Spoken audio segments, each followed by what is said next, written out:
नमस्कार, मैं भूपेंद्र सिंह।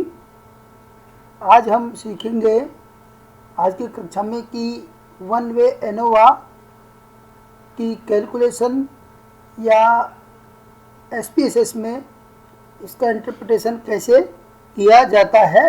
जो आंकड़े उसमें डालने के बाद रिजल्ट या परिणाम प्राप्त होते हैं तो उसे कैसे इंटरप्रेट किया जाता है और एसपीएसएस में इसको कैसे कैलकुलेट किया जाता है।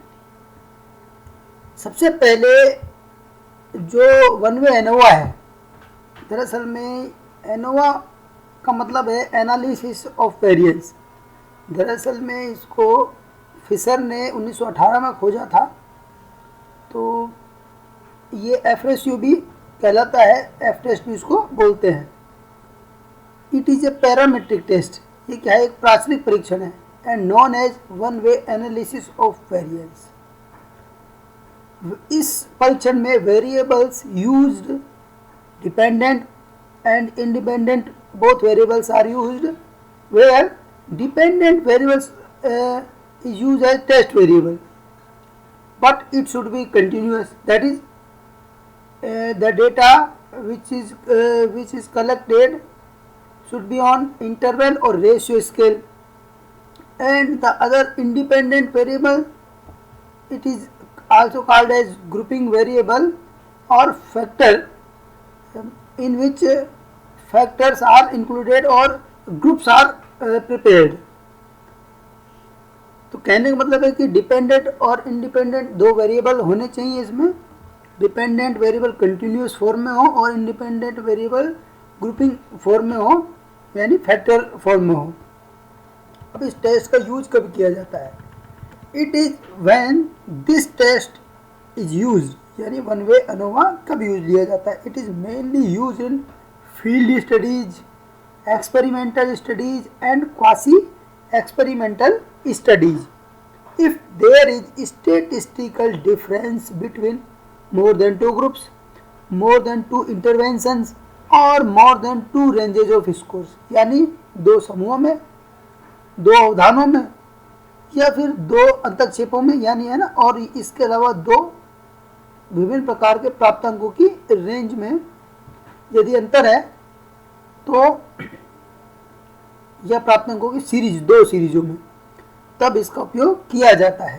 यानी मोर देन टू, दो से अधिक होनी चाहिए। यदि दो है तो जब डिफरेंस बिटवीन टू मीन्स है तो इसका परीक्षण करना हो या इसकी जांच करनी हो, है ना, टेस्टिंग करनी हो, तो टी टेस्ट है ही। लेकिन अब जब दो से ज़्यादा है, मोर देन टू, तो इस एफ रेशियो या वन वे एनोवा का उपयोग किया जाता है। कुछ एजम्पशंस हैं इसकी कि पहला, डिपेंडेंट जो वेरिएबल वो कंटिन्यूस होना चाहिए, इंटरवल और रेशियो स्केल पर हो डेटा जो लिया गया है। इंडिपेंडेंट वेरिएबल वो कैटेगरी हो, यानी नॉमिनल, है ना, नॉमिनल होना चाहिए। Cases that have values on both dependent and independent variables, यानी ऐसे ही केसेस जिसमें उपयोग आते हैं उन पर ही लागू होता है जहाँ पर डिपेंडेंट और इंडिपेंडेंट वेरिएबल दोनों पर ही डेटा इकट्ठे किए गए हों। अब इंडिपेंडेंट सैंपल या जो ग्रुप है ना, वो दरअसल में इंडिपेंडेंट ऑब्जर्वेशन इसमें होना चाहिए। It means there is no relationship between the subjects in each sample. It means subject in the first group can not also be in the second group, यानी जो सब्जेक्ट फर्स्ट ग्रुप में आया वो second group में नहीं होना चाहिए। No subject in either group can influence subjects in the other group, यानी एक ग्रुप का सब्जेक्ट दूसरे ग्रुप को के सब्जेक्ट को प्रभावित नहीं करना चाहिए। और तीसरी कंडीशन ये होती है, no group can influence the other group, यानी कोई भी एक ग्रुप दूसरे ग्रुप को प्रभावित नहीं करना चाहिए। इसके अलावा जो पांचवी एजम्पशन है वो है random sample of data from the population, यानी पॉपुलेशन से जो डेटा कलेक्ट किया गया है वो रैंडम, सैंपल जो कलेक्ट किया गया है वो क्या है, रैंडमली सेलेक्टेड सैंपल होना चाहिए, यानी बायसनेस नहीं होना चाहिए। Equal chance of selection is must for the normal distribution of data, यानी अप्रोक्सीमेटली, यानी जो डेटा है वो नॉर्मली डिस्ट्रीब्यूटेड होना चाहिए, बेल शेप में डिस्ट्रीब्यूटेड हो। होमोजेनिटी ऑफ वेरिएंसेस, यानी वेरिएंसों में समानता हो, यानी जो जितने भी मीन्स हैं उन मीन्स के आपस में वेरिएंसेस में भी इक्वलनेस होनी जरूरी है।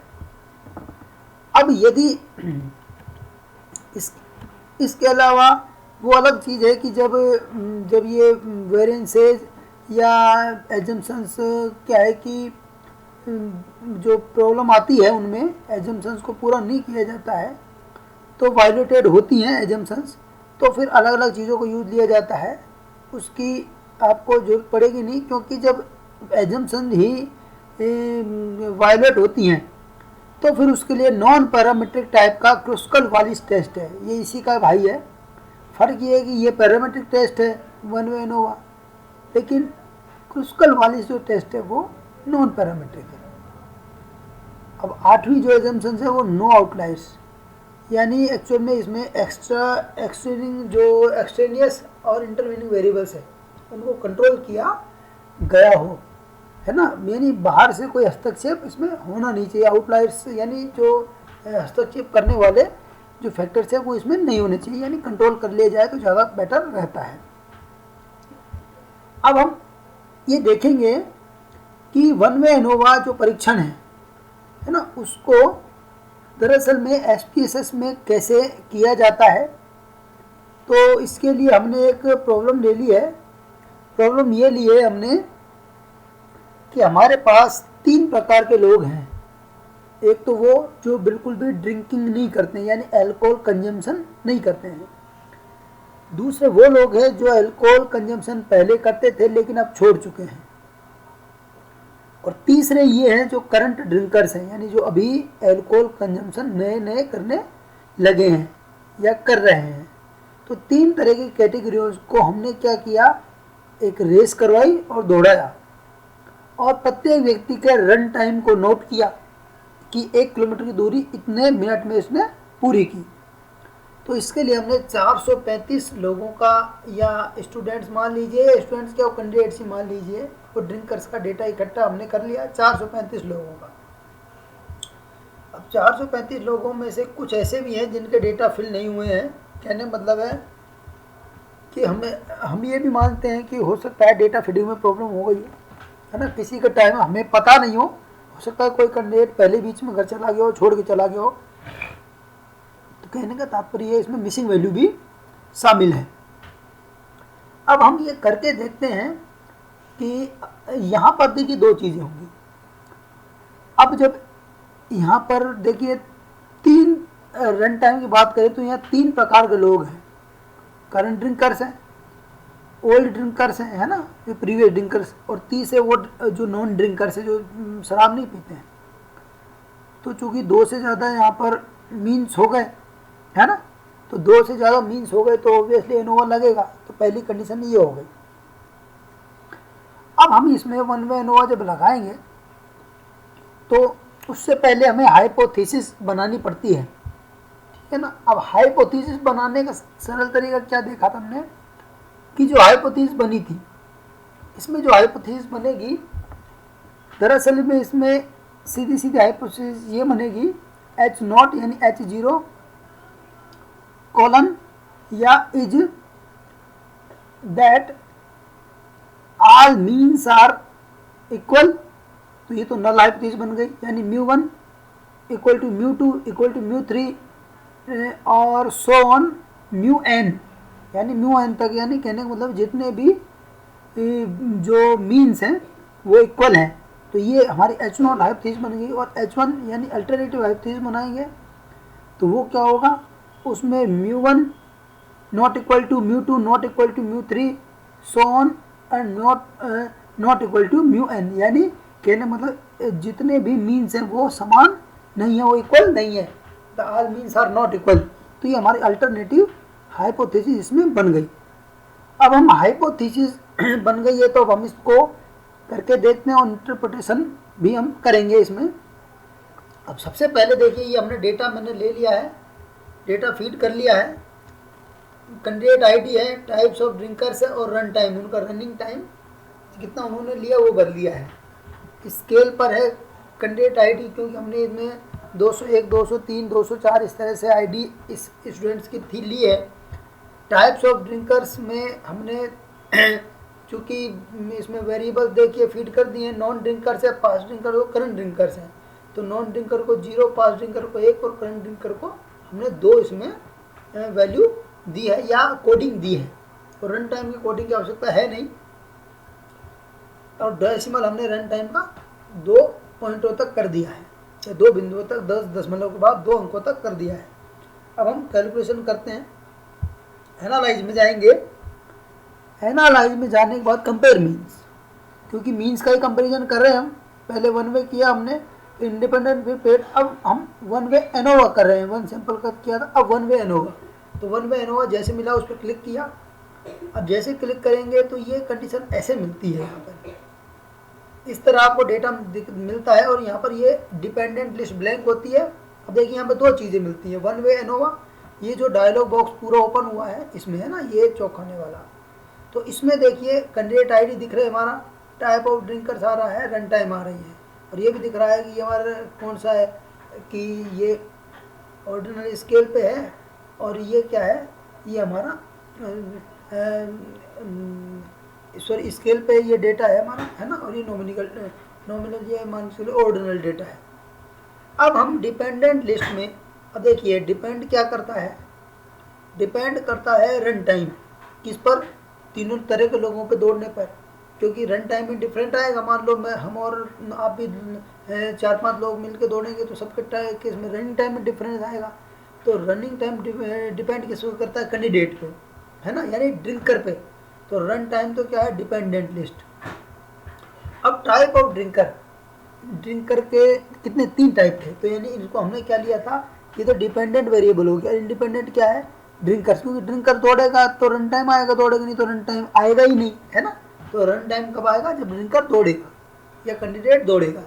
तो अब ये 3 तरह के हैं, तो क्या है, ये फैक्टर्स भी हैं, ग्रुपिंग वेरिएबल है, और इसको है ना इंडिपेंडेंट वेरिएबल कहते हैं, और इसको फैक्टर भी हमने लिखा था।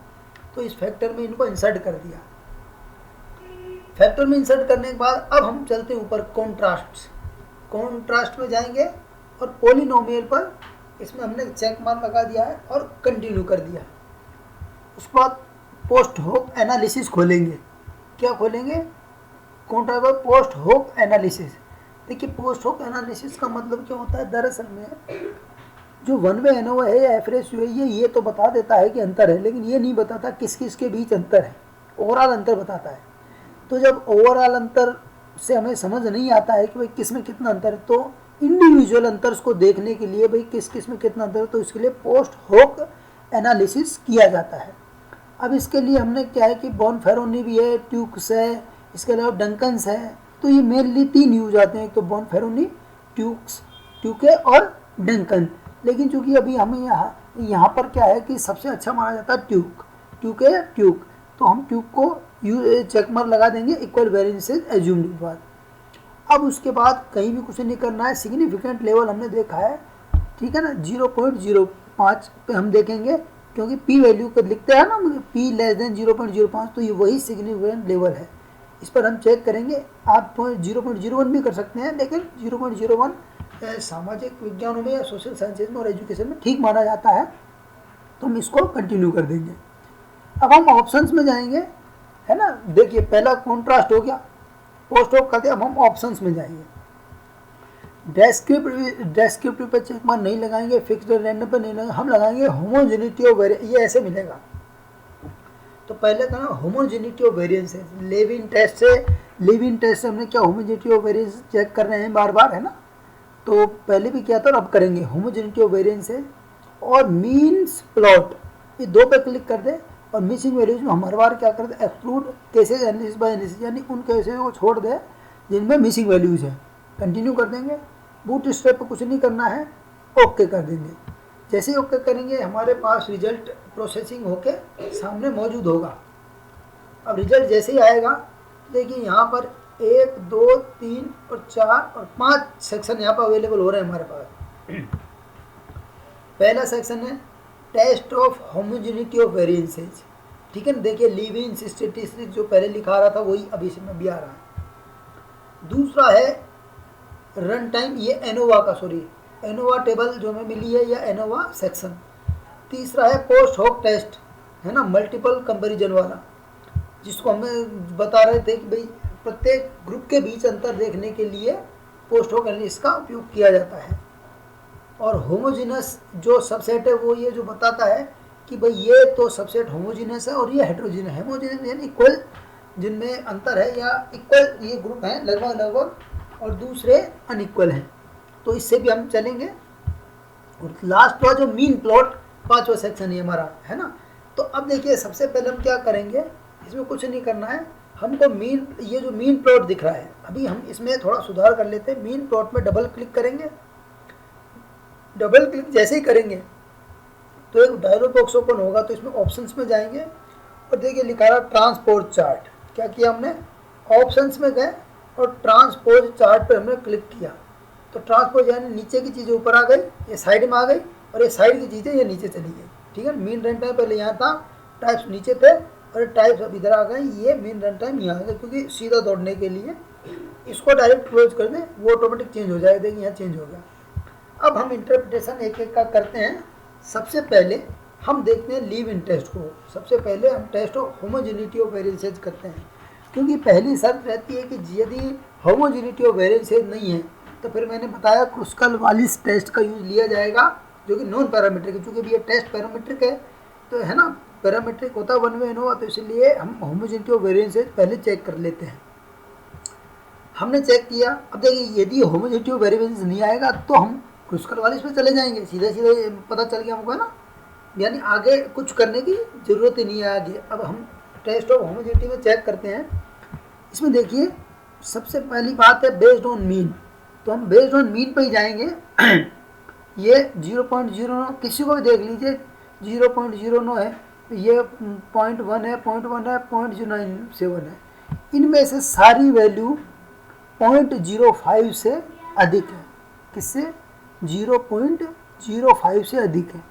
तो कहने का मतलब क्या, अभी तक हम क्या कर रहे थे, पी वैल्यू लेस देन थी। अब हम लिखेंगे P value is greater then 0. है ना 0.5। पी वैल्यू किससे ग्रेटर है, 0.05 से। तो इसमें हम इस हालत में हम क्या करते हैं, रिजेक्ट करते हैं, एक्सेप्ट करते हैं। इस हालत में हम एक्सेप्ट करते हैं, क्योंकि यदि पी वैल्यू कम होती 0.05 से तो हम रिजेक्ट कर रहे थे। तो अब हम क्या करेंगे कि since P value is greater then 0. P value देखिए सारी 0.05 से 0.05 से अधिक है ना, ये सारी ये भी और ये भी। तुम क्या लिखेंगे कि P value is greater than 0.05। Therefore we accept the null hypothesis that, है ना। अब देखिए नल हाइपोथेसिस क्या है, test of homogeneity of variances that variances between the means between all means, है ना, μ1 μ2 μ3 और सो ऑन हमने लिया था। तो कहने का मतलब variances between all means is equal. तो भाई क्योंकि ये एक्सेप्ट कर लिया हमने, एक्सेप्ट मतलब समान है, तो कहने का मतलब होमोजेनिटी हमारी चेक हो गई कि होमोजेनिटी बिल्कुल ठीक है।